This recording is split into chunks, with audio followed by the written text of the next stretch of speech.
day the tariffs were going to be implemented, and yet still there is no clarity on what it is that's going to be taking place. In fact, it's going to be going country to country with flexibility and retaliatory tariffs, and all the misunderstandings or miscommunications or just lack of clarity that has taken place has everybody absolutely confused on what it is that's going to be happening going into the future when we think about what it is that tariffs are going to do to supply chains, what it's going to do to inflation, what it's going to do to the economy here in the United States as far as slowing the economy down or creating manufacturing here in the United States. Nobody has any clue of what it is that has taken place. And I believe it is that failure to create a clear understanding of what's happening within the tariffs, within the economy, within the idea of what it is that's going on with the global supply chains.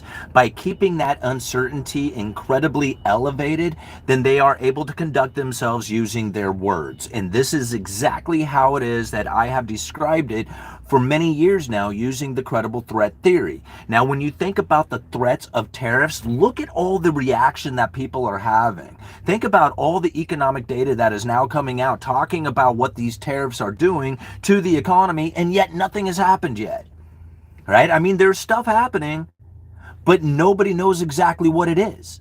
And with that uncertainty in that misguided information that doesn't clarify what it is that's taking place, leaves people's imagination to run incredibly wild, and it is running wild.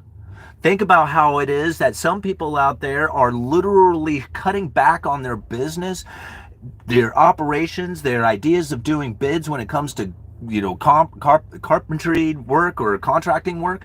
All these people are reacting to something that hasn't happened yet.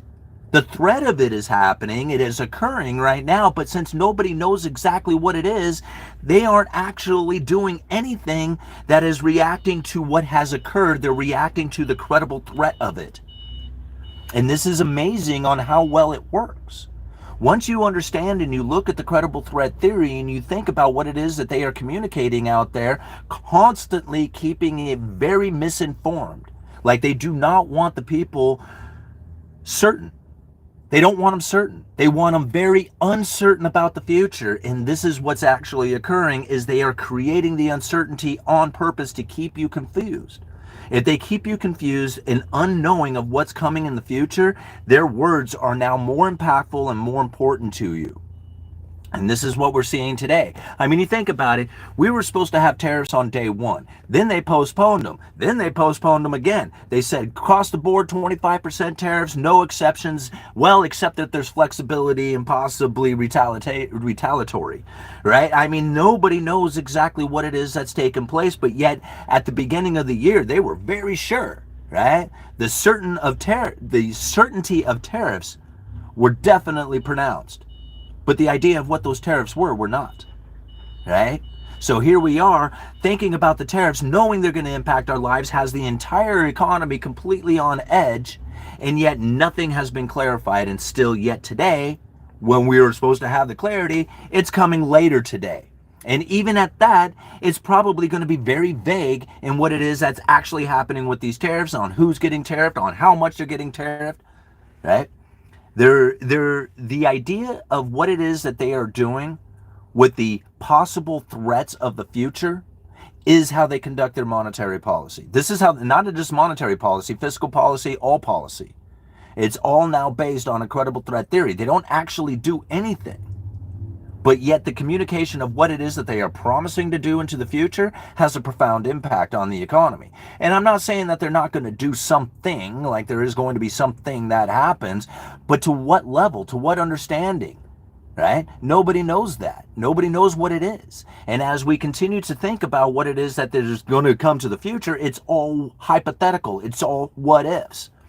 And yet it has a profound real reaction within the economy today. So I think about some of the things that we are experiencing out there, where you have people slowing down on their operations, on their business, wait and see idea of what's going to come. If it is not as bad as what they had thought it was going to be, what kind of snap back into the economy is going to take place? If all of a sudden they realized it was just like, oh man, these threats of tariffs and how bad that they were going to be and impacting the entire economy, it didn't turn out to be as bad as it was. How much pent-up economic activity is taking place right now with the wait and see attitude? So long as they keep them in that wait and see attitude, you're going to have a pent-up economic activity. People are literally saying, no, I don't want to participate right now. I'm going to back off until I can see what it is that's actually taking place. Think about that. That is the same thing as saying, hey, I'm going to postpone my project for a while. If everybody starts postponing their projects for a while, regardless of the situation, if there was a time that comes to them and says, hey, I'm enjoying this economic environment. I think the interest rates are right. I think the whatever, the business activity is enough for me to say, yes, I feel confident on participating in this economy. Can you imagine how many people right now who are backing off on their projects would come flooding in? It's almost, it seems to me as if they are setting it up, like literally pulling the spring, right? To let it go, to let that action, to release the action.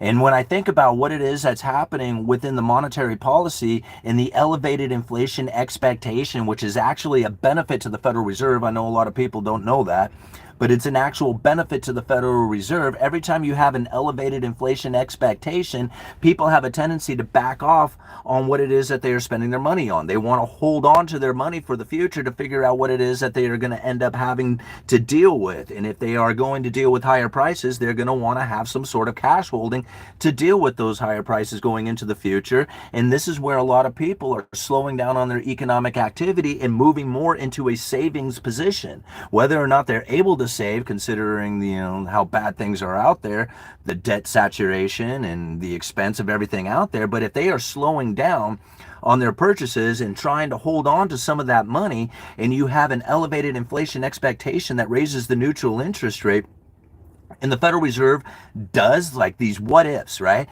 If the Federal Reserve is put into a position in which that a recessionary pressure forces them to then react to an unemployment spike or inflation spike or something of that nature, they will be forced to lower interest rates. If you can imagine lowering interest rates when the neutral interest rate is elevated, will give them the ability to actually stimulate the economy. And at the same time, we have people who have backed off on their economic activity, on their purchases. They're holding on to money. So can you imagine this coming into fruition at the same time, where people are then saying, hey, I've had all these pent up projects that I have been waiting to do, and I have been saving because of all the uncertainty that is occurring within the economy right now, and we have a stimulating effect coming from the Federal Reserve all at the same time. Like, this is being set up. Like, I don't know if it's going to happen like that. I don't like doing the hypothetical what ifs, but right now this situation is occurring. These indicators are being set up. Neutral interest rate is rising. Elevated inflation expectation continues to move that neutral interest rate closer to the Fed funds rate. People are saving their money and they're backing off on starting new projects. Pent-up projects ready to go, people with money in their pocket, and the possibility of future stimulus coming from the lowering of Fed funds rate going into the future if we run into a spike in unemployment or something of that nature. Like, to me, it's almost as if it can't go any other way. Like, that's what's going to end up happening because of the setup that is being taken place now. Most people don't see it this way. They usually take into some sort of belief that there is some outside force of power that is going to destroy the United States somehow. Like, I don't, like, all of a sudden everybody around the world is just all of a sudden just going to stop doing business with the United States. And I think that's a great, I mean, they might, but I think there's a very little chance of that taking place, right? Most people don't realize that everybody around the world has debts that are due in dollars. Very much like you own credit card debt or a house loan or a car loan debt, it's due in dollars. That means you need to come up with dollars to pay that debt. Around the globe, it's way worse than what you could ever possibly imagine on how much dollar-denominated debt is due. Those people need to acquire dollars in order to pay those debts. And to think about it in this fashion then leads you to understand that there is no way that they are not going to be doing business with the United States. It's just not going to happen that way. They want to sell stuff, and they want to sell it to the United States. and they want them dollars. So to me, this whole credible threat of tariffs and what it is that's going to be coming, I have a tendency to back right up and look at it from a distance and say, yeah, go ahead, show me. Show me exactly what it is that you are planning to inflict upon the people, because until you actually do it, I'm just not going to believe it. All right? All these people with these hypothetical situations on what 25% tariff is going to do to lumber have no clue. They have no idea, because they have no idea what happened back in August with the 14% tariff on lumber, or last time the Trump administration put lumber tariffs back on it 4 years ago. Nobody, like there's some people out there, I shouldn't say nobody, hardly anybody ever communicates what happened back then. When the tariffs were inflicted upon lumber back in the day. 14% tariff back in August, not a peep from anybody about what happened. But yet all of a sudden they know what's going to happen with the 25% tariff on lumber? Yeah, I very seriously doubt that they know. Most people don't realize that all the lumber tariffs that have existed in the past was to prevent prices from falling any further. They didn't cause prices to rise, they kept prices stable. But yet everybody seems to think they know, right? 25% tariff is going to cause lumber prices to go through the roof, and yet we consume 80% of the domestic softwoods are domestically produced. We only get 25% from Canada when it comes to the framing material to build a house. There are other forestry products that come from Canada that will be very expensive. Western red cedar, I would not want to be in a position in which that you are required to buy Western red cedar in the future, because it's going to get expensive, because the majority of it does come out of Canada. And that stuff will get expensive. But you only use the Western red cedar to build decks or do trim work and the siding. It's not used to build a house. That comes from Doug fir, fir larch. Down in the southern region, it's pine. But it's not Western red cedar. And the majority of the framing material that we use here in the United States is domestically sourced. It doesn't have anything to do with those tariffs. But yet, $10,000 added cost to a house, right? And it was just like, I don't get it. Same thing with the gypsum. Everybody's complaining, oh, Mexican gypsum, going to get real expensive. Sheetrock's going to go through the roof. And I'm like, no, the majority of sheetrock is produced right here in the United States, right? I mean, just right down the road, I have a sheetrock manufacturer that produces drywall, and it's one of the smaller facilities, and it's gigantic. It's huge. And they're not even ones that produce the most, right? They're barely on the list of producers. And it's a gigantic facility. All right. Trump is calculating chess player of business. I doubt it. He's thinking 3 moves ahead with these tariffs. This will be interesting to watch. Recession is the meantime, I think. I don't believe that. I'm sorry, Tom. I just don't believe that he is using these tariffs in a legitimate fashion that says, hey, we are going to be bringing manufacturing back to, like, all the stuff that they're talking about. I think that's just noise. I literally think it's just noise. The idea of the tariffs is to create an inflation expectation, and it's totally working. That is my belief, because that's what the Federal Reserve needs, and that's what is happening. What's not happening is tariffs, right? I mean, they are going to happen. They haven't. Right now, there isn't any, right? Or, I mean, I'm not saying there isn't any. There's tariffs.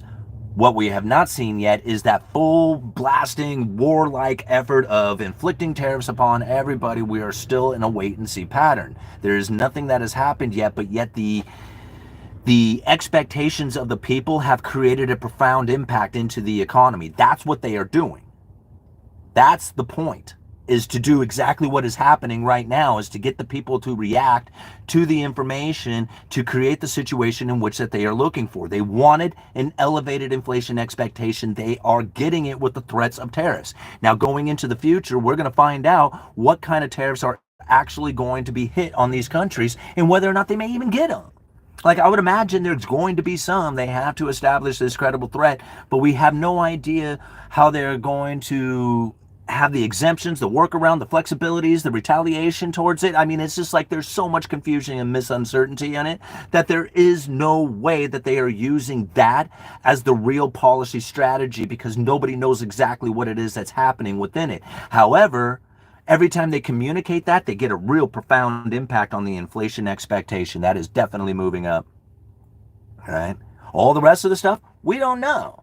We don't know what's happening. I mean, they may know, they may inflict it, they may have, all these ideas on what it's going to do. We have no idea on what those are going to be, but what we have definitely done is increased our inflation expectation. That is definite, right? No uncertainty in that part. That's very certain. And this is where I'm getting at, is that they keep this part, the tariff idea, uncertain, but your certainty of inflation is guaranteed, right? So you're certain about inflation, but not certain about the tariffs. And so as long as they can keep the uncertainty about the tariffs going, then you're going to keep your elevated inflation expectation going, because these two go hand in hand. And since they were wanting the inflation expectation to be elevated, they're totally getting it by just making a bunch of noise about tariffs that they have yet to do. It will happen. I'm not saying it won't. All I'm saying is that at this point, all the impact to the economy is something that they were looking for. They got it, and yet nothing has happened with the tariff part of it. The credible threat of it has made this profound impact into the economy, and it's working. All right, what time is it? All righty, guys, I'm going to call it quits. I just got to do a quick one because I kind of used my lunch for something else today. Food prices and gas will go down, and other prices will follow. If there's no purchasing of it, I would imagine that would be the case. Simon should ask him the difference between a rook and a bishop. The rook and the bishop. So the bishop is right next to the king. The rook is next to the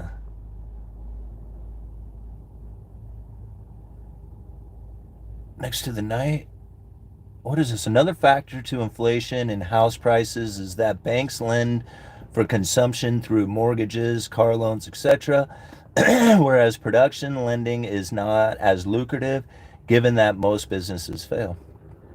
Thanks, everyone, for participation. Makes the show. Yes, it does. It really does. And I really appreciate everybody commenting, hitting that like button, joining in on today's live stream. We got 302 people watching.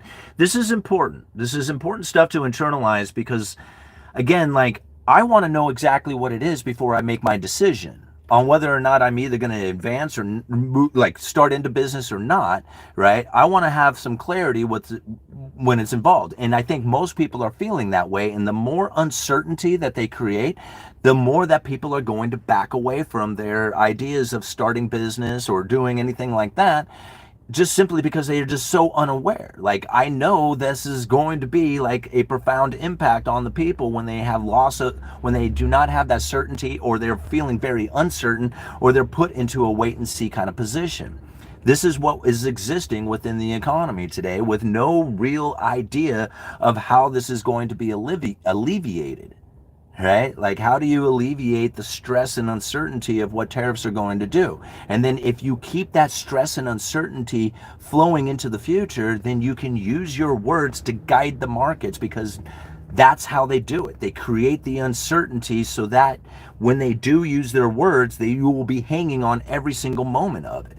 Think about it. Right now, we still don't know what the tariffs were. This was supposed to be Liberation Day, in which we got clarity. Still ain't got it, right? Okay, come 4 o'clock, we may get some clarity. But I'm imagining that at 4 o'clock, they're going to say, well, depending on how these countries react, and and all this other stuff, we're still not going to get any clarity. Right? I think it's going to be very unclear going into the future, because that's how they do it. Credible threat theory is totally going right now. It's totally obvious. All right, guys, I got to go. Uneducated Economist, you let me know.